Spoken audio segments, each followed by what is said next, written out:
అనకాపల్లిలో తారలు దిగివచ్చిన వేళ ధరలు దిగివచ్చిన వేళ ఏప్రిల్ 3న శుభప్రదం షాపింగ్ మాల్ ప్రారంభోత్సవ వేడుకకి శుభాహ్వానం.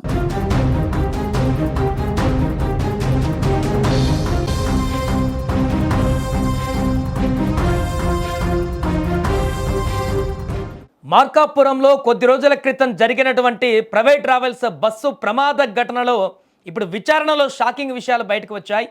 ఈ ప్రమాదంలో 14 మంది అమాయక ప్యాసింజర్స్ ప్రాణాలు కోల్పోయినటువంటి ఘటన రాష్ట్రం మొత్తాన్ని దిగ్భ్రాంతికి గురిచేసింది. అయితే ఈ బస్సు ఘటన వెనుక దాగున్నటువంటి అనేక అంశాలు కేవలం తప్పిదాల వల్ల జరిగినటువంటి యాజమాన్య తప్పిదాల వల్ల జరిగినటువంటి అత్యంత దారుణమైనటువంటి విషయాలు ఇప్పుడు బయటకు రావడం జరిగింది. యజమాని యొక్క ధనదాహార్తి, అతని ఉన్నటువంటి రకరకాల ఈ డబ్బు ధనదాహం అనేటిదే ఈ 14 మందిని బలి తీసుకున్నదనేటువంటి విషయం ఇప్పుడు విచారణలో బయటపడింది. ఎందుకంటే ఈ ప్రైవేట్ ట్రావెల్స్ బస్సు యజమాని ఎవరైతే ఉన్నారో తాజాగా అరెస్ట్ అయ్యాడు. పోలీసులు అరెస్ట్ చేశారు డ్రైవర్తో సహా బస్సు యజమానిని. ఈ యొక్క విచారణలో సంచలన విషయాలు బయటకు వచ్చాయి. యజమాని ఒక పాత బస్సును, డొక్కు బస్సును ఆల్రెడీ కొనుగోలు చేసి దానికి సరైనటువంటి పూర్తిస్థాయి రిజిస్ట్రేషన్ కూడా తన మీదకి చేంజ్ చేసుకోక ముందుకే దాన్ని పబ్లిక్లోకి తీసుకువచ్చి ట్రావెలింగ్లోకి పెట్టేసి ఆ బస్సు కండిషన్ ఎలా ఉందో కూడా సెకండ్ హ్యాండ్ కొన్నదే, సెకండ్ హ్యాండ్, థర్డ్ హ్యాండ్లో డొక్కు బండి కొన్నాడు ఎక్కడి నుంచో, అది కూడా సరిగా లేనటువంటి బస్సుని నేరుగా లాంగ్ జర్నీలకు పెట్టి పబ్లిక్ ప్రాణంతో చెలగాటం ఆడడానికి సిద్ధమయ్యాడు. అంతేకాకుండా ఇంకొక దారుణమైనటువంటి విషయం దీంట్లో బయటకు వచ్చింది ఏంటంటే, ఈ యొక్క బస్సు ప్రైవేట్ ట్రావెల్స్ బస్సుకు పెట్టుకున్నటువంటి డ్రైవర్కి ఎలాంటి ఎక్స్పీరియన్స్ లేదు, అతనికి కనీసం లైసెన్స్ కూడా లేదు, బస్సులు నడిపేటువంటి లైసెన్స్ కూడా లేదు. తక్కువ జీతానికైతే వస్తారు ఇలాంటి వ్యక్తులు అని చెప్పేసి లైసెన్స్ ఉండి, ఫిట్నెస్ ఉండి, అన్ని రకాల ఎక్స్పీరియన్స్ ఉన్నటువంటి వ్యక్తులకు తమకు కావాల్సినటువంటి జీతం ఇవ్వాల్సి వస్తుంది. కాబట్టి తక్కువ జీతంతో ఎలాగలాగో ఈ యొక్క డబ్బు సంపాదించుకోవాలనేటువంటి ఒక దుర్బుద్ధి ఆ యొక్క డ్రైవర్ని ఇక్కడ పెట్టడం జరిగింది ఈ బస్సుల యజమాని. దీంతో ఆ డ్రైవర్ తప్పిదం వల్ల, ఆ బస్సు తప్పిదం వల్ల పూర్తిగా 14 మంది ప్రాణాలు కోల్పోయినటువంటి ఘటన ఏర్పడింది. ప్రమాద సమయంలో బస్సు నడుపుతున్న డ్రైవర్కు సరైన లైసెన్స్ లేదని పోలీసులు తెలిపారు. ఈ కేసుకు సంబంధించి బస్సు యజమాని హరికృష్ణారెడ్డి, డ్రైవర్ యువరాజును కూడా అరెస్ట్ చేశారు. ఒకసారి పోలీసులు విచారణలో భాగంగా బయటకు వచ్చినటువంటి విషయాలు ఏం చెప్పారో డిఎస్పీ నాగరాజు గారు వివరాలు వెల్లడించారు. ఒకసారి ఆ యొక్క విషయాలు కూడా మనం చూద్దాం. కోటేశ్వరరావు అనే శ్రావణి వెహికల్స్ అనే అతని దగ్గర ఈ బండి కొనుగోలు చేయడం జరిగింది 8 నెలల క్రితం. కానీ ఈ బండి అతని పేరుతో ట్రాన్స్ఫర్ చేసుకోకుండా ఒక చిన్న అగ్రిమెంట్ పేపర్ మీద తీసుకొని ఆ అగ్రిమెంట్ పేపర్ మీదనే ఈ బండి నడపటం అనేది చేశాడు. అది చాలా దారుణమైన లోపం. రెండోది, ఆ బండి నడిపినటువంటి యువరాజ్ అనే అతను యాక్చువల్లీ అతనికి లైసెన్స్ లేదు. సో ఒక లైసెన్స్ లేని వ్యక్తిని దాదాపు 8 గంటల కంటే ఎక్కువ బండిలో డ్యూటీ ఉండకూడదు. జగిత్యాల నుంచి ఇక్కడి దాకా వచ్చేటప్పటికి దాదాపు 12 గంటల జర్నీ అతనే చేసుకుంటా జరిగింది. అది దాదాపు 3 దగ్గర బండి కొంత ప్రాబ్లం ఇచ్చినప్పుడు కూడా ఇతను మార్కాపూర్లోనే ఉన్నాడు. ఈ బండిలో సమస్య ఉందని చెప్పడం జరిగింది యువరాజు.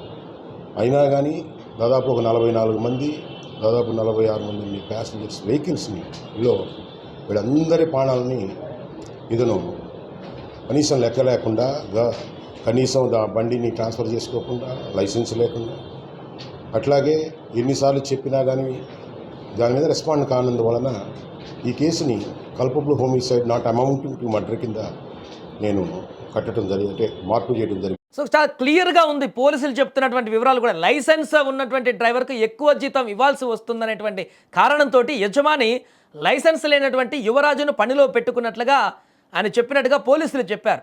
అండ్ అలాగే సరే లైసెన్స్ లేకపోయినా కూడా తనకు డ్రైవింగ్ వచ్చు కాబట్టి దాన్ని నడపడానికి వెళ్ళాడు, యువరాజ్ నడుపుతున్నాడు. కానీ యువరాజ్ చెప్పాడంటే అప్పటికి యజమానికి ఈ బస్సు సరిగా లేదు, సరైనటువంటి ఫిట్నెస్లో లేదు, ఇది ఇలా అయితే కష్టమే అని చెప్పేసి తను ఆల్రెడీ ఇంటిమేట్ చేసిన యజమానికి, అయినా పర్లేదులే అని చెప్పేసి మొండిగా ప్రయాణిస్తుంది. తాను కాదుగా, యజమాని కాదు కదా, ప్రయాణికులు కదా, నార్మల్ ప్రయాణికులు కదా, పోతే వాళ్ళ ప్రాణాలే పోతాయి అన్నట్టుగా ఇంత నిర్లక్ష్యమైనటువంటి ఈ యొక్క ట్రావెల్ ఏజెన్సీని నడుపుతూ, ట్రావెల్ బస్సును నడుపుతూ ఇంతమంది ప్రాణాలు పోవడానికి కారణమయ్యాడు ఆ యజమాని. మార్చి 26న తెలంగాణలోని జగిత్యాల నుంచి నెల్లూరు జిల్లా కన్నిగిరికి వెళ్తుండగా రాయవరం సమీపంలో టిప్పర్ను ఢీకొట్టింది బస్సు. ఈ ఘటనలో మంటలు చెలరేగి 14 మంది ప్రయాణికులు సజీవ దహనం కాగా మరో 29 మంది గాయపడ్డారు. దాంట్లో చాలామంది సివియర్ కండిషన్ నుంచి ఇప్పుడిప్పుడు బయటపడుతున్నారు. దీంట్లో విచారణలో మరిన్ని విషయాలు బయటపడ్డాయి. యజమాని హరికృష్ణారెడ్డి 8 నెలల క్రితమే ఇది ఆల్రెడీ కొత్త బస్సు కూడా కాదు, సెకండ్ హ్యాండ్ బస్సుని వేరే కోటేశ్వర్ దగ్గర నుంచి కొన్నాడు. అతనికి ఈ బస్సు ఇంకా వర్కౌట్ కాదు, దీంతో వద్దని చెప్పేసి అతను అమ్మేసుకున్నాడు.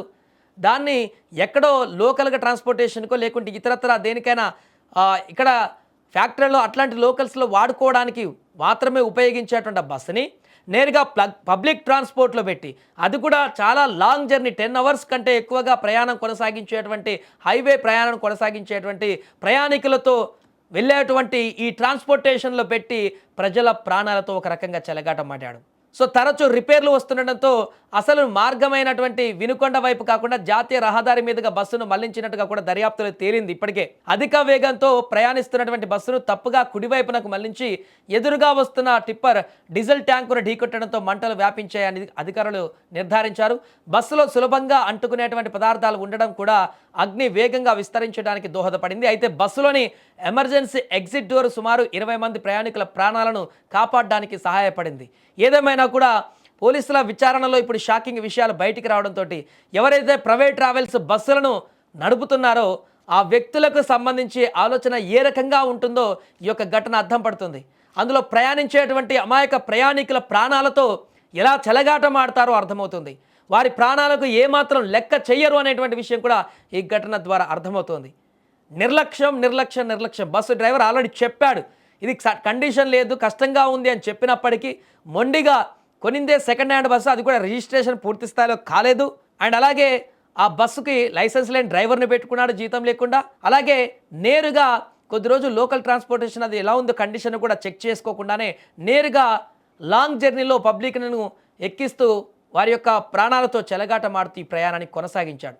దీని పట్ల కేసు నమోదు చేసుకొని దర్యాప్తు చేసినటువంటి పోలీసులు వాళ్ళిద్దరిని కూడా అరెస్ట్ చేసిన సందర్భం అయితే నెలకొంది. దీనిపైన ఇప్పుడు తీవ్ర ఆగ్రహావేశాలు వ్యక్తమవుతున్నాయి ఈ యొక్క బస్సు ప్రమాద ఘటనలో గాయపడ్డటువంటి మిగతా వారి నుంచి.